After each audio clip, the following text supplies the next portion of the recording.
இத்தனை 20 கிராமத்தில் இருக்கக்கூடிய மக்கள் வந்து புலம்பெயர வேண்டிய கட்டாயத்தில் இருக்கும்போது இது வந்து ஒரு பெரிய பிரச்சனை, மக்கள் பிரச்சனை. அப்ப இதுக்கு வந்து போகணும்னு முடிவெடுத்து இப்பதான் அவர் வந்து முழு அரசியல்வாதியா என்ன புரிஞ்சுக்கிட்டாரு நான் பாக்குறேன்னா, ஒரு மக்கள் பிரச்சனை நடக்கும்போது கண்டிப்பா களத்துல போய் நிக்க வேண்டியது கட்டாயம் அப்படிங்கறத இப்பதான் புரிஞ்சிருக்காரு, உணர்ந்திருக்காரு. வெறும் அறிக்கை மட்டும் பத்தாது. அப்ப இன்னைக்கு வந்து சீமான் வந்து ஒரு போராட்ட களத்துல நிக்கக்கூடிய ஆள். நீங்க நாளைக்கு உங்களுக்கு ஒரு பிரச்சனை, நீங்க எனக்கு ஒண்ணு போய் நீங்க போய் சீமான்ட்ட சொன்னீங்கன்னா நாளைக்கு போராடலான்ட்டு வருவார். விஜய் ஒன்னும் அந்த மாதிரி.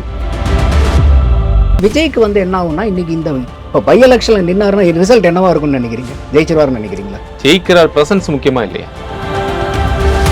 அப்ப விஜய் வந்து உண்மையாலுமே ஒரு இடத்துல பிரச்சனை இருக்கும்போது களத்துக்கு வரணுங்கிறதுல ஒரு ஆர்வமிக்க ஆளா தான் நம்மளால பார்க்க முடியுது. இல்ல நான் வந்து ரொம்ப சோபஸ்டிகேட்டடான ஆளு.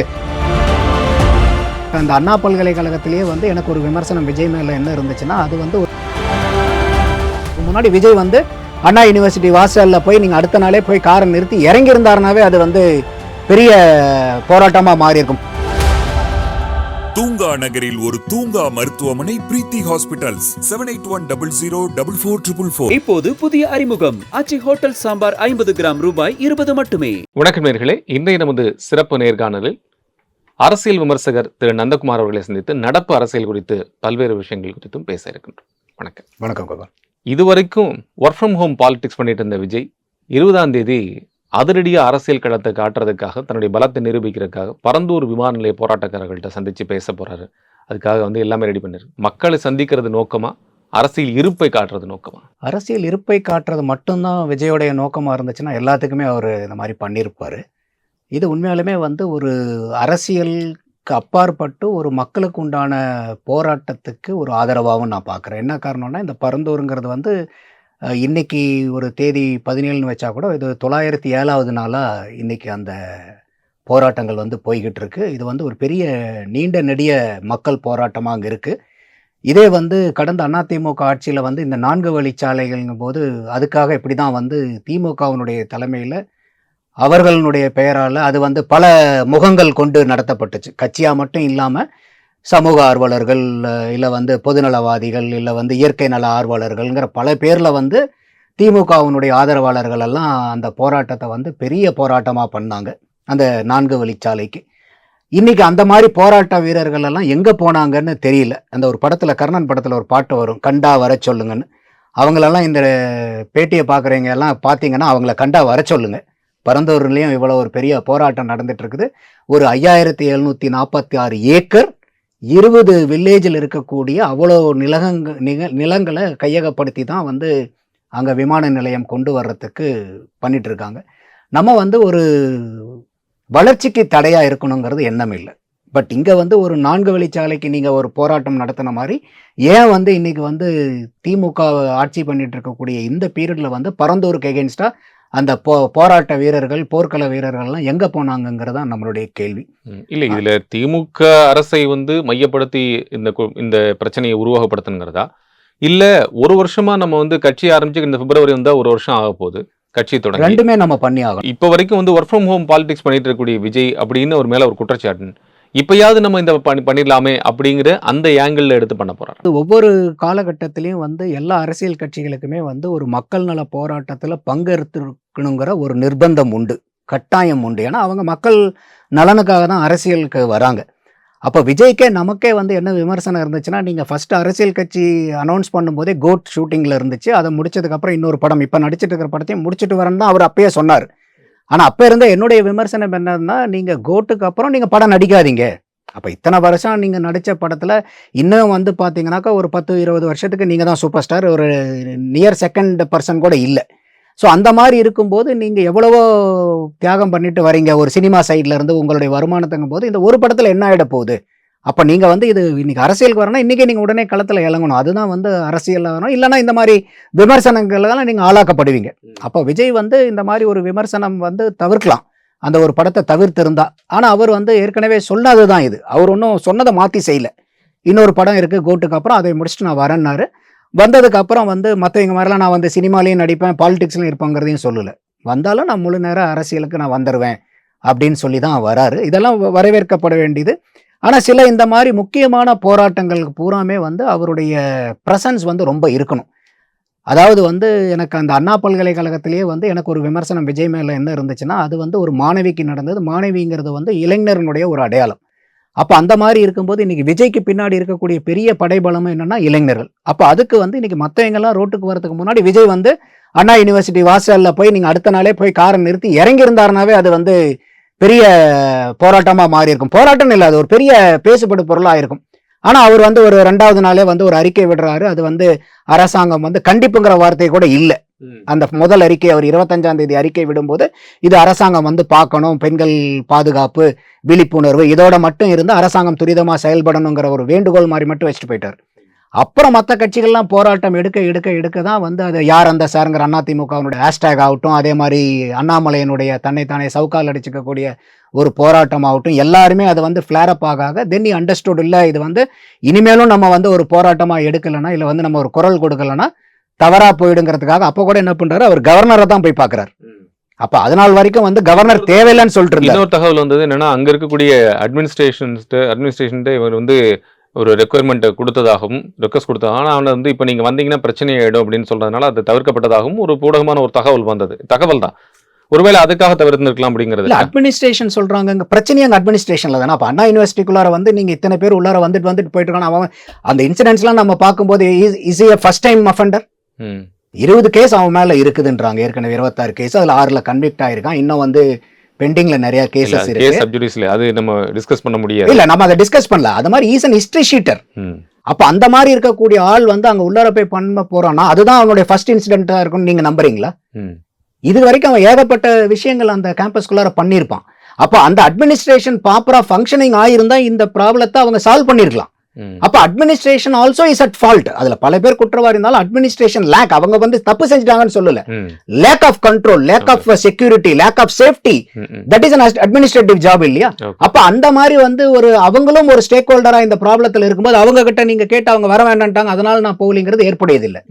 அப்ப யாராவது வந்து சொன்னாங்கன்னா வேண்டான்றீங்க. அதனாலதான் சொல்றேன், இப்ப வந்து இப்ப இந்த மாதிரி நிறைய இடங்கள்ல தன்னுடைய பிரசன்ஸை நிரூபிக்க தவறுன ஒரு கட்சியை அறிமுகப்படுத்தின ஒரு தலைவராக இருந்து விஜய் இன்னும் வீட்டுக்குள்ளே உட்கார்ந்து இருக்கக்கூடிய ஒரு சூழல் தான் இருக்கு. அப்படின்னா இதை பயன்படுத்தி இப்ப இந்த பரந்தூர் விமான நிலைய எதிர்ப்பு போராட்ட குழு பயன்படுத்தி இது வராரா அப்படிங்கிறது தான் ஒரு பிரதான இல்ல. இதுல இன்னொரு கேள்வி என்ன வருதுன்னா, திமுகவை அவர் தான் ரொம்ப கடுமையாக விமர்சிக்கிறார், அதே சமயம் மத்திய அரசையும் விமர்சிக்கிறார். ஆனா திமுக விமர்சிக்க அளவுக்கு அது வந்து விமர்சிக்கல.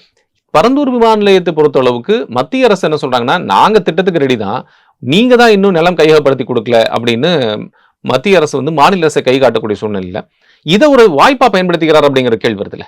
இல்ல, அரசியலை பொறுத்த வரைக்கும் இன்னைக்கு எல்லாருமே அந்த வாய்ப்பை பயன்படுத்துவாங்க, பயன்படுத்தணுங்கிறது தான் என்னுடைய பார்வையும் கூட. அப்ப நீங்க எதிர்கட்சின்னு இன்னைக்கு எதுக்காக இருக்கீங்க? தேர்தல் அப்ப வந்து மட்டும் அவங்க திமுக மோசம் ஓட்டு போடுங்கன்னு சொல்றதுக்கா? இல்ல திமுக அண்ணா திமுகல இருக்கும்போது போராடாம வெறும் எலெக்ஷன்ல மட்டும் வந்துட்டு அண்ணா திமுக மோசம் எங்களுக்கு ஓட்டு போடுங்கிறதா? மக்களுடைய போராட்டத்தை சந்தர்ப்பம் கிடைக்கும் போது பூரா கையில் எடுக்க வேண்டியதுதான் எதிர்கட்சிகளுடைய பயன்படுத்திக்கிறார் விஜய். யார் சாரி அப்படி விஜய் பயன்படுத்திட்டாரு, அதை தவறி இருக்காரு. அதான் சொல்றேன், அண்ணா யூனிவர்சிட்டியில அவர் நல்லா பண்ணியிருந்திருக்கலாம். அதுக்கப்புறம் கவர்னர் கிட்ட போய் கொடுக்குறாரு, ஓகே. அதுக்கப்புறம் அந்த துட்டு பிரசங்கரை வந்து கொடுக்குறாரு, கொஞ்சம் அண்டர்ஸ்டாண்ட் பண்றாரு. அதே மாதிரி மழை வெள்ளம் வந்தபோது கூட அவர் பனையூருக்கு கூப்பிட்டு நிவாரணம் கொடுக்குறாரு. நான் வந்தா கூட்டம் வந்துருவாங்க, அதெல்லாம் ஏற்புடையது இல்லை. நீங்க அப்படியே இருந்தாலும் உங்க வீட்டுக்கு பக்கத்துல நியரஸ்ட் பிளேஸ், அஃபெக்டட் பிளேஸ் என்னவோ, நீங்க விழுப்புரம் போகணும்னாலும் உங்க ஊருக்கு பக்கத்துல போய் எந்த மக்களை கூப்பிட்டீங்களோ அந்த கிராம மக்கள் எவ்வளவு தூரம் இருக்காங்க, அப்ப அந்த இடத்துக்கு போய் நீங்க இருக்கணும். மக்கள் வந்து தன்னை நோக்கி வரணுங்கிறதா அந்த ஆட்டிடியூட் இருக்கு. நான் வந்து மக்களை சந்திக்க போகணுங்கிற அவருடைய ஆட்டிடியூட்னு நான் சொல்லல. Maybe he is right also. அவருக்கு தெரிஞ்ச விதத்துல அவர் என்ன சொல்றாரு, நாங்க வந்தா கூட்டம் கூடிருங்கிற ஒரு நல்ல ஒரு உண்மையான பார்வையா கூட அவர் வைக்கலாம்னு வச்சுக்கோங்க. கூட இருக்கிறவங்க என்ன பண்ணணும்னா அதை கருத்து சொல்லணும். இல்லன்னா நம்ம வந்து அங்கதான் போகணும், அவங்கள கூப்பிட்டு இங்க கொடுக்கறது முறை இல்ல. பாதிக்கப்பட்டவங்களை நோக்கி தான் நம்ம எப்பயுமே போகணுமே ஒழிய பாதிக்கப்பட்டவங்களை என்ன நோக்கி வாங்கன்னு சொல்லக்கூடாது. அவரு உண்மையா கூட யோசிச்சிருக்கலாம், இல்ல அவங்க போனா நம்ம அவங்களுக்கு சிரமம் வருமோ என்ன ஏதோ, அவங்க இருக்கக்கூடிய இடத்துல போய் நம்ம ஏன் அந்த பாதிப்பை உண்டு பண்ணணும், அப்படி ஒரு கேள்வி இருந்துச்சுன்னா. எனக்கு இன்னொரு கேள்வி என்னன்னா, அப்படி இருக்கும்போது நீங்க கள்ளக்குறிச்சியில கள்ளச்சாராய சாவு ஹாஸ்பிட்டலுக்கு ஏன் போனீங்கிற விமர்சனத்தை நான் வச்சேன். அதே மாதிரி அந்த நீட் தேர்வுனால பாதிக்கப்பட்ட குழந்தை அங்கேயும் போய் பார்த்தாரு அப்படிங்கிறது. தூத்துக்குடியில வந்து அந்த 13 பேர் செத்தப்போ இந்த ஸ்னோலின் வீட்டுக்கும் அவங்க போய் பார்த்திருக்காரு அப்படிங்கிறது. அந்த களத்துல நிறைய வந்திருக்காரு. ஜல்லிக்கட்டு போராட்டத்துல கூட வந்து அவர் யாருக்கும் தெரியக்கூடாதுன்னு மாஸ்க போட்டு வந்து நின்று போன வீடியோஸ் எல்லாம் நம்ம பார்த்திருக்கோம். அப்ப விஜய் வந்து உண்மையாலுமே ஒரு இடத்துல பிரச்சனை இருக்கும்போது களத்துக்கு வரணுங்கிறதுல ஒரு ஆர்வமிக்க ஆளாதான் நம்மளால பார்க்க முடியுது. இல்ல நான் வந்து ரொம்ப சோபஸ்டிகேட்டடான ஆளு, நான் வந்து ஏசிலேயே தான் இருப்பேன், நான் வெளியே வர மாட்டேன் அப்படிங்கிற இன்டென்ஷன் அவருக்கு இல்லை. ஆனா இந்த மாதிரி போராட்டங்களுக்கு பூராமே அவருக்கு அறிவுரை சொல்லக்கூடியவர்கள் ப்ராப்பரான அறிவுரை சொல்லியிருக்கணும். இவ்வளவு எதிர்ப்புகளை சொல்லக்கூடிய விஜய் இடைத்தேர்தல் ஈரோடு கிழக்குல நடக்குது.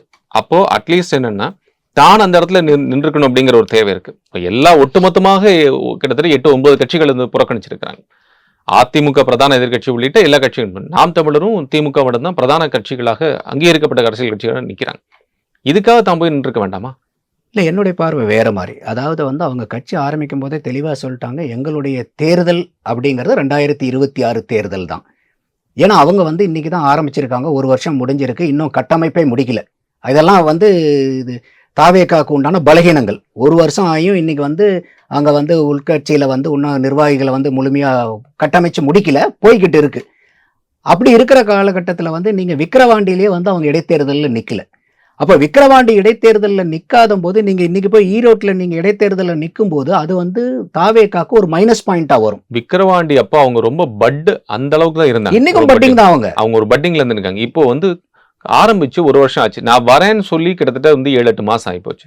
அக்டோபர் மாசம் ஆயிடுச்சு, நீங்க பிப்ரவரி வந்து 1 வருஷம் ஆயிடுச்சு. அப்ப நீங்க சொன்னதுக்கு அப்புறம் திருப்பி ஒரு நல்ல வாய்ப்பு. சீமான் என்ன சொல்றாருன்னா, கண்டிப்பா நான் வருவேன், அந்த தைரியம் அவருக்கு இருக்கா அப்படிங்கிறது தைரியம் மட்டும் பார்க்கணும். சீமானையும் விஜயும் நீங்க அதே மாதிரி எல்லாருமே இருக்கணுங்கிற ஈக்குவேஷன் போடணுங்கிற அவசியம் இல்லை. கட்சி நீங்க தேர்தலை சந்திக்கிறதா உங்களுக்கு இல்ல. நம்ம வந்து இன்னைக்கு ஒரு 53 ஆண்டு காலம் இருக்கக்கூடிய அதிமுகவே அதை புறக்கணிக்கிறாங்க. அவங்கள விமர்சனம் செய்ய வேண்டியது நியாயமான பார்வையா நான் பாக்குறேன். நான் அதை விமர்சிக்கிறேன். விஜய்க்கு வந்து என்ன ஆகும்னா, இன்னைக்கு இந்த இப்போ பை எலெக்ஷன்ல நின்னாருன்னா ரிசல்ட் என்னவா இருக்கும்னு நினைக்கிறீங்க? ஜெயிச்சிருவாருன்னு நினைக்கிறீங்களா? ஜெயிக்கிறார் பிரசன்ஸ் முக்கியமா இல்லையா? பிரசன்ஸ் முக்கியம். அதுக்கு மேல பெர்ஸ்பெக்டிவ் மேட்டர்ஸ் இன் பாலிடிக்ஸ். அப்போ இன்னைக்கு ஒரு இடைத்தேர்தலில் வந்து வான்னு கூப்பிட்டு உங்களை வந்து தோக்கடிப்பாங்க, எப்படி இருந்தாலும் தோக்கடிப்பாங்க. ஏன்னா அங்க வந்து ஈரோட்ல இதே வந்து EVKS இளங்கோவனை எப்படி ஜெயிக்க வச்சாங்க சீமானுக்கு தெரியாதுங்களா? அவர் வந்து போராட்ட அரசியல்வாதி. விஜய் ஒன்றும் அந்த மாதிரி போராட்ட அரசியல்வாதி அல்ல. நான் அதை தான் நான் தெளிவா சொல்றேன். 2 பேர்த்தையுமே நீங்க வித்தியாசப்படுத்தி பார்க்கணுங்கிறேன் நான். அப்போ இன்னைக்கு வந்து சீமான் வந்து ஒரு போராட்ட களத்தில் நிற்கக்கூடிய ஆள். நீங்க நாளைக்கு உங்களுக்கு ஒரு பிரச்சனை, நீங்க எனக்கு ஒன்று போய் நீங்க போய் சீமான்ட்ட சொன்னீங்கன்னா நாளைக்கு போராடலான்ட்டு வருவார். விஜய் ஒன்றும் அந்த மாதிரி போராட்ட அரசியலுக்குள்ளார வரல. அவர் வந்து தேர்தல் அரசியல் மட்டும்தான் நிக்கிறாரு, போராட்ட அரசியல்ல அவர் இல்ல. மக்களை சந்திக்காம போராட்ட களத்துக்கு போகாம அறிக்கை அரசியல் பண்றதுதான் சரியான போராட்டம். அது இன்னைக்கு வரைக்கும் நானும் அவர் மேல வச்சிட்டு இருக்கக்கூடிய விமர்சனம். இது வந்து என்னன்னா, அவருக்கு வந்து அவர் சொல்லக்கூடிய அடிப்படையில் ஒரு படம் இருக்குது, முடிச்சுட்டு வரணும். ஆனா மக்கள் பிரச்சனை, உங்களுக்கு படம் முடிகிற வரைக்கும் மக்கள் பிரச்சனை முடியாது. மக்கள் பிரச்சனைக்கு படம் முடிகிற வரைக்கும் நீங்க கடந்தா வந்து வெள்ளம் வரும், அதுக்கப்புறம் தான் வந்து பிரச்சனைகள் வருமா? அப்போ நீங்க அதனாலதான் நான் ஆரம்பத்தில் என்ன சொன்னேன், நீங்க கட்சின்னு ஒன்று அனௌன்ஸ் பண்ணிட்டா அந்த அன்னையில இருந்து நீங்க களத்தில் நிற்கிறதுக்கு தயாரா இருக்கணும். அப்போ அது வந்து விஜய் செஞ்ச சில ராங் டெசிஷன்ஸ். அப்போ இப்போ நாச்சுக்கு அந்த பரந்தூருக்கு வந்து ஒரு அவேர்னஸ் வந்து என்ன பண்றாருனாக்கா, ஒரு போலீஸ் பர்மிஷனோட போகலாம், ஏன்னா போகலன்னா தான் இவங்க வந்து தேவையில்லாமல் இவங்க வந்து பாலிடிக்ஸ் பண்றாங்கன்பாங்க. But is going systematically. ஒரு அப்ளிகேஷனை கொடுத்து எனக்கு 19-20ஆம் தேதி 2 நாள்ல வந்து எனக்கு ஏதோ ஒரு பர்மிஷன் கொடுங்கன்றாரு. ஏன்னா அவர் வந்து நம்ம அங்க போறத வந்து நம்ம சட்டத்தை மீறதாவும் மாறிடக்கூடாது, அதையும் வந்து அவர் வந்து மதிக்கிறதா நான் பாக்குறேன். அப்ப 20ஆம் தேதி பர்மிஷன் கொடுக்குறாங்க. அப்ப இப்ப பர்மிஷன் கொடுக்கும்போது அவங்க போய் இப்ப அவங்க நிர்வாகிகள்லாம் போயிட்டு ஒரு 5 ஏக்கரா நிலத்தை அங்க பாக்குறாங்க. அந்த நிலத்துக்கு உண்டான போராட்டம் அந்த எல்லாம் லெவலிங் பண்ணி எல்லாம் வேலை நடக்குது. கண்டிப்பா இது வந்து ஒரு விஜய் அங்க போய் நிக்கிறாருங்கும்போது இது வந்து நம்ம அந்த சாம்சங் தொழிலாளர்களுக்கே விஜய் போய் நின்றுக்கணுங்கிறது என்னுடைய பார்வை. அப்ப அதெல்லாம் விட்டுட்டாரு. அப்ப அதெல்லாம் வந்து சரி ஏதோ ஒண்ணு நடக்குது. அப்ப இப்பதான் அவர் வந்து முழு அரசியல்வாதியா என்ன புரிஞ்சுக்கிட்டாரு நான் பாக்குறேன்னா, ஒரு மக்கள் பிரச்சனை நடக்கும்போது கண்டிப்பா களத்துல போய் நிக்க வேண்டியது கட்டாயம் அப்படிங்கறத இப்பதான் புரிஞ்சிருக்காரு விஜய், உணர்ந்திருக்காரு. வெறும் அறிக்கை மட்டும் பத்தாது, களத்துக்கும் போய் நிக்கணும். அப்ப வந்து இன்னைக்கு நீங்க வந்து இன்னைக்கு சீமான் நீங்க சொன்னீங்க, சீமான் வந்து எல்லா இடத்துலயும் போய் களத்துல நிக்கிறார். அப்ப அவர் மேல வந்து அதனாலதான் வந்து அவர் வாக்கு சதவீதம் கூடிக்கிட்டே வருது. அப்ப அந்த மாதிரி இருக்கும்போது இன்னைக்கு விஜயும் வந்து அந்த மாதிரி ஒரு தீர்க்கமா ஒரு திமுகவை எதிர்ப்புங்கிறது வந்து முக்கியமா வைக்கிறாரு. நீங்க சொன்ன மாதிரி அதோட மட்டும் இல்லாம நீங்க களத்திலையும் போய் நிக்கணும், மக்களை நீங்க திரட்டணும், மக்களுக்கு வந்து நீங்க ஒரு போராட்ட அரசியல்வாதியாவும் தெரியணும். அதாவது மக்கள் நலன் சார்ந்த போராட்டம், சும்மா எல்லாத்துக்கும் போய் போராடணுங்கிற அவசியம் இல்லை. எனக்கு அந்த மாதிரி வந்து ஒரு செக்லிஸ்ட் டிக் அடிக்கிற போராட்டத்துல எனக்கு உடன்பாடு கிடையாது. அப்ப இன்னைக்கு வந்து ஒரு 900 நாட்களுக்கு மேல அந்த மக்கள் அங்க இது பண்றாங்க. ஒரு 5746 ஏக்கரா போகுது. அங்க இருக்கக்கூடிய வாட்டர் பாடிஸ் அஃபெக்ட் ஆக போகுது, அங்க இருக்கக்கூடிய ஒரு ஈகோ சிஸ்டம் அஃபெக்ட் ஆகும் போது, இத்தனை 20 கிராமத்தில் இருக்கக்கூடிய மக்கள் வந்து புலம்பெயர வேண்டிய கட்டாயத்தில் இருக்கும்போது இது வந்து ஒரு பெரிய பிரச்சனை, மக்கள் பிரச்சனை. அப்ப இதுக்கு வந்து போகணும்னு முடிவெடுத்தது விஜய் வந்து பாராட்டும். ஈரோடு கிழக்கு இடைத்தேர்தலோட இது முக்கியமான பிரச்சனை. இது முக்கியமான பிரச்சனை. ஈரோடு இடைத்தேர்தல நீங்க இன்னொரு எம்எல்ஏ கிடைச்சிருவான் ஈரோட்டுக்கு, அது விஜய் போய் நின்று அந்த எம்எல்ஏ ஆகணுங்கிற அவசியம் இல்லை. ஆனா இந்த மக்களுக்கு போய் உதவ வேண்டியது, போராட வேண்டியது இந்த விஜய் அந்த கடமையை புரிஞ்சுக்கிட்டாருங்கிற விதத்துல எனக்கு வந்து ஒரு மகிழ்ச்சி தான். அது இன்னுமே வந்து எல்லா முக்கியமான மக்கள் பிரச்சனைகளுக்கும் விஜய் இந்த மாதிரி வந்து அறிக்கை விடுறது விடுங்க, தப்பு இல்ல. அந்த அறிக்கையும் தாண்டி களத்துக்கு நீங்க வரணும். களத்துல போய் ஏன்னா நிக்கணும். களத்துல நீங்க நிக்கும் போது அந்த மக்களுக்கு உண்டான ஆறுதலும் அந்த மக்களுக்கு உண்டான நம்பிக்கை வேற. Right. அதுதான் இப்ப என்ன களத்துக்கு ஏன் போறாங்க, அந்த மக்களுக்கு ஏங்க நாங்க இருக்கோம், கவலைப்படாதீங்க. ஒரு பிரச்சனை இருக்கிற ஆள்கிட்ட போய் நம்ம என்ன பண்ணுவோம், ஒரு ஆறுதல் கொடுக்குறோம். அந்த பிரச்சனையை நீங்க போய் சமாளிக்க போறது இல்ல. இருந்தாலும் ஒரு தோல்ல மேல கை போட்டு பரவாயில்லப்பா இருங்க நான் பாத்துக்கிறேன், என்னதான் ஆனது ஆகி போச்சு, இருந்தாலும் நாங்க இருக்கோம். அந்த ஒரு சப்போர்ட் தானே தேவை, மானசீகமான ஒரு ஆத்மார்த்தமான சப்போர்ட். அப்ப இந்த இடத்துல போகும்போது என்ன ஆகும்னா, இப்ப ஒரு விஜய் மாதிரி ஆட்கள் போகும்போது இது பெரிய பூதாகரமாகப்படும். அதுக்கு தானே உங்க செலிபிரிட்டி ஃபிகரை நீங்க யூஸ் பண்ணணும், மக்கள் நலனுக்காக யூஸ் பண்றது ரொம்ப நல்லது இல்லையா? அப்ப அந்த மாதிரி போகும்போது இங்க எல்லா இடத்துலயும் பேசுபடும் பொருளா மாறும். இது வரைக்கும் பரந்தூர்னா என்னன்னு தெரியாதவங்க கூட இன்னைக்கு பாப்பான், நாளைக்கு என்னடா விஜய் எங்கே போனாராமான்ட்டு. அதாவது அத பிரச்சனைன்னு பார்க்காதவங்க கூட நிறைய பேர் இருப்பான் இன்னைக்கு தமிழ்நாட்டுல. அப்ப அந்த மாதிரி ஆள்லாம் கூட எங்கடா விஜய் போனாராமா, எதுக்கு போனாரு, என்ன போனாருங்க போது அந்த பிரச்சனை அந்த சாதாரண சாமானியனுக்கும் போய் சேரும். அப்ப எல்லாருமே இந்த இடத்துல பேசுபடும் பொருளாகும் போது ஒரு பிரச்சனை அதிகமா பேசப்படும், இஷ்யூவா அட்ரஸ் பண்றதுக்கான இந்த வாய்ப்பை வந்து விஜய் வந்து அதுவும் ஒரு லீகல் மோடுல வந்து அவர் போய் அப்ரோச் பண்ணிக்கிறது வந்து ரொம்ப பாராட்டப்பட வேண்டிய விஷயம் தான். இவ்வளவு நேரம் உங்களுடைய நேரத்தையும் கருத்தையும் எங்களிடம் பகிர்ந்துட்டீங்க. மிக்க நன்றி. நன்றி கோபால். தூங்கா நகரில் ஒரு தூங்கா மருத்துவமனை பிரீத்தி ஹாஸ்பிட்டல்ஸ். 7810044444. இப்போது புதிய அறிமுகம் ஆச்சி ஹோட்டல் சாம்பார் 50 கிராம் ரூபாய் 20 மட்டுமே.